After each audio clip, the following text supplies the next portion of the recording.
Hello everyone, my name is Ashish and my topic for today's presentation is foreign direct investment and the role of government, focusing on Canada's tightening of FDI screening under the Investment Canada Act through Bill C-34.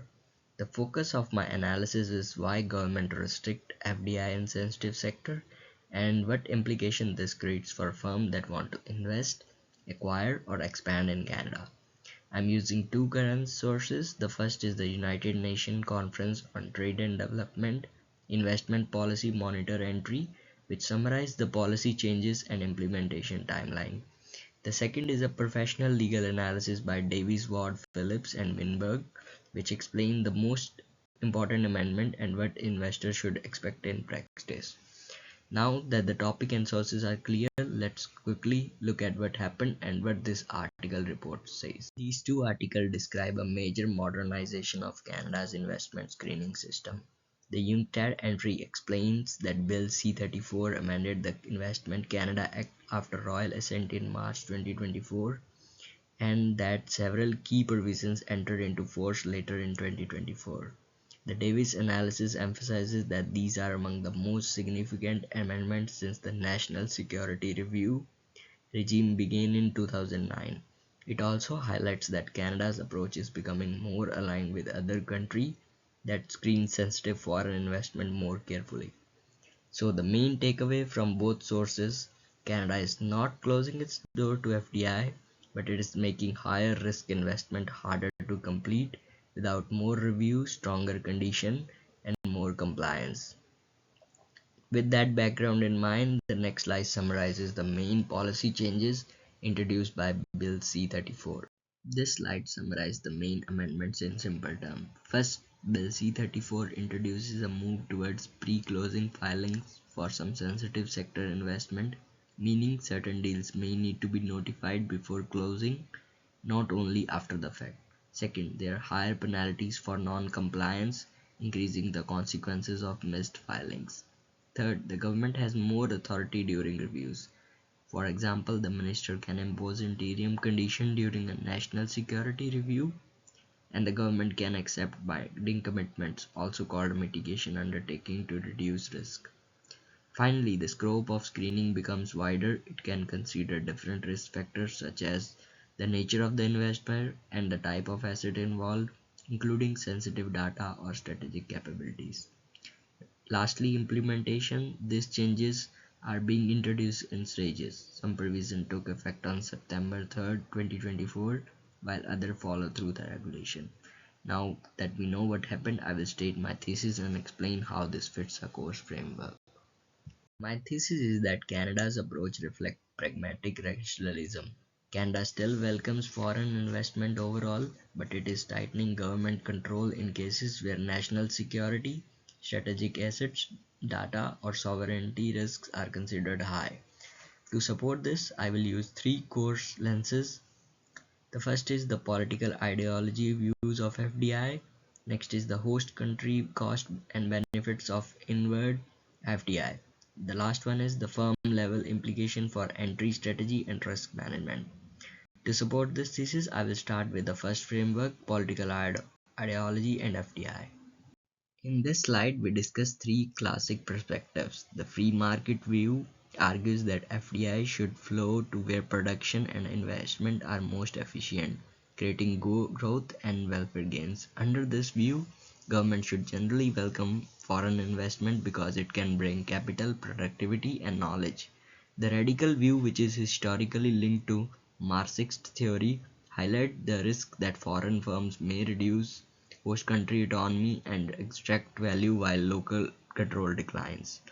Pragmatic nationalism sits between these extremes.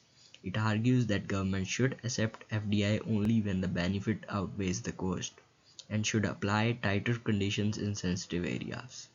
Canada's Bill C-34 fits pragmatic nationalism best because Canada is not banning FDI across the board, it is modernizing its screening system to control and reduce risk when FDI intersects with sensitive national interests. Next, I will connect the policy to the host country's cost and benefits of inward FDI. From the host country perspective, Canada still wants the main benefits of inward FDI, inflows of capital and resources, job creations, productivity improvements, and sometimes technology spillovers that support long term economic growth. That is why Canada continues to promote itself as an attractive investment destination. However, government also focus on the cost of inward FDI. Key costs include the potential loss of sovereignty and control over strategic assets, security risk related to data and IP, vulnerability in critical supply chain, and concerns that profit may later be repatriated out of the country. Bill C-34 does not reject the benefits of FDI. Instead, it signals that in sensitive cases, Canada is giving more weight to the cost side, especially where strategic risk is higher. That is exactly what pragmatic nationalism predicts. Accept investment but manage or restrict it when national costs become too large. Now that we have covered the trade-off, the next slide explains why government focus on sensitive sectors specifically. Government restrict FDI in sensitive sectors because these sectors can create national vulnerability beyond normal market competition. Sensitive sectors often involve strategic technology and infrastructure like advanced manufacturing, AI-related system, aerospace, biotech, energy technology, next-generation computing, robotics, or other high-impact fields. The concern is that foreign ownership in these areas can create risk through access to sensitive IP, critical infrastructure, key supply chain, or large database. Also, government considers the investor risk profile. If ownership and controls rights are unclear, or if there is strong foreign state influence, government may see higher geopolitical risk and apply stricter review standard. So, sensitive sector screening is meant to be targeted and risk-based, focusing on area where the consequences of losing control would be most serious.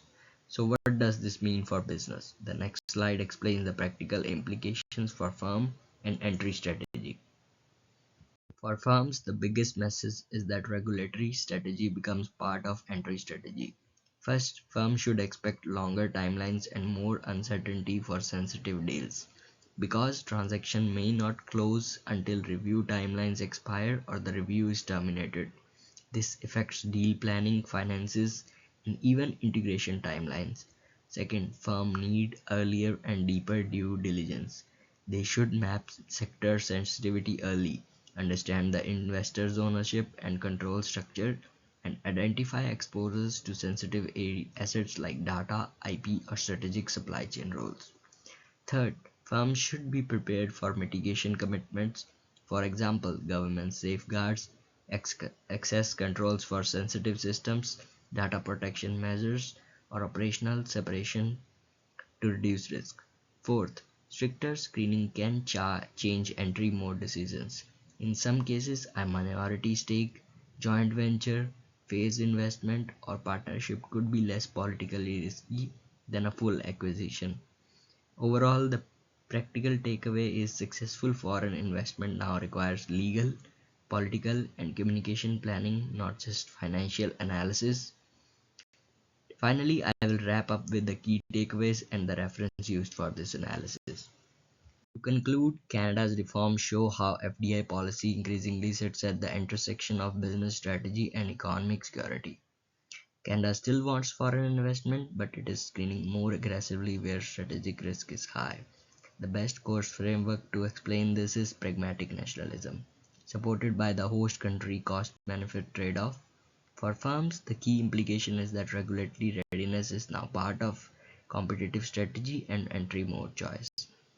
My references are the UNTAD Investment Policy Monitor and Davis Ward Phillips and Winberg analysis article that are listed on this slide. Thank you.